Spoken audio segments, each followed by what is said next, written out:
All right, hello everyone out there. Thank you for joining. This is Night Guy here. Have a little unboxing here for you. Just got this fresh Amazon package in, um, but that's not the main, display item for today. What I actually have in here is a new training sword. As we know, all training weapons are not created equally. Lately, I've been doing a lot of synthetic training with wood and polymer plastic weapons. But, there's plenty of mixed reviews on polymer and plastic weapons. So I decided I'd try something else. Let's see if there's anything else in the box. What I have here is a red Dragon Armory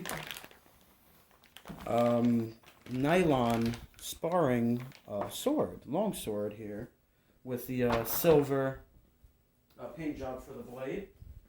I was a little hesitant to get these originally because I just thought they were a little bit flimsy. I saw in some reviews that you can't really do too much binds with them. However, it seems like these are the safest options for hema training with synthetic weapons, other than using like steel Federschwitz or other specifically designed training tools, weapons, that is. Anyhow, let's get right into taking this out the bag. It comes in a nice little bag. Here we have a little serial number there. Long sword, silver blade, black guard, made in the United Kingdom. A little warning there. Not too much there to that. Let's go ahead and get this out. Kind of reminds me of the similar packaging to the cold steel. Now, as you know, with the cold steel swords, they tend to be very heavy, but very robust.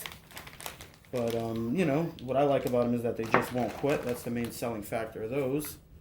Here is the blade. I like how it comes with a steel rod all the way through, keeping the handle a little more solid. The blade runs all the way down there.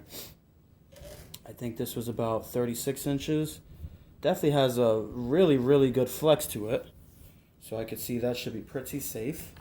That's basically the main selling point that I found in these is just, safety is number one. We always mention about training safe. Now, I'm not knocking any of the hard, stiff polymer weapons. I use those in my videos. Yes, the balance is a little bit off. Yes, they are a little bit heavy. Some of them are even heavy for steel swords. But I like how they work. Let's go ahead and get out the rest of the accessories. This one is supposed to be 1.9 pounds. So very, very light. We have a nice brown rubber grip there. A little, I guess you could call that a scent stopper pommel threaded there. And just a simple cross guard. That is another feature about these that I really like, is that these are said to be interchangeable. I'm going to go ahead and assemble that really fast. So if I find, other guards and handles or pommels, I can change it out at will, which, is a neat little benefit that I didn't really realize originally. There you have it, put together without the pommel. I'm going to go ahead and attach the pommel. I'm hoping that this doesn't shake loose. I've had steel swords. The pommel starts to loosen up a little bit on impact, but I'm pretty confident this should do pretty well. Just tighten it on there, nice and tight, and there we have it. This thing feels pretty light in the hands. Yeah, can't complain. I think this is going to be an exceptional piece to train with. I'm not big into LARPing or cosplay, but that's also what I like about this particular model with the silver blade. It almost looks like steel, the paint job. So I think it would do very good in a reenactment as well. But we're going to take it out and we're going to beat it up. I'm going to run it against some of the synthetic training weapons that I have, some of the polymer plastics. I think the only weapon that is about the same weight as this is going to be my Honshu training sword, which I could tell already is a little bit heavier, but not much.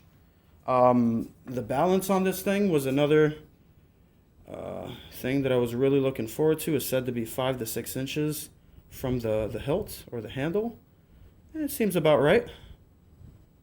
That's one of the things you find with a lot of the reproduction training weapons. The balance just isn't there. They're mostly too blade heavy most of the time. But but they're pretty solid, so you know that's why I don't complain about those. This looks like it's probably a high polymer plastic here on this crossguard. The only downside I could see to these that I you know, just from research, I haven't tried it yet, is just that they aren't very stiff. As we all know, steel blades would be stiff, you know, so there's a few techniques that you might not be able to pull off the same way with a piece like this. So, you know, I could definitely see myself still using my polymer, you know, training weapons regardless, just because I made like the stiffness overall. But I figured it'd be a great addition to our training to have this. You know, maybe if we get some new people in and they want to keep it really safe, this would be a good weapon to use against someone that's new, or let someone that's new use it. It's a little bit lighter, a little bit better balanced. So that's it. We're looking forward to using this. We're gonna go ahead and do some training with it today. Let me know what you think of this in the comments, and go ahead and check out the sparring videos as soon as I get to upload them. Thanks for watching.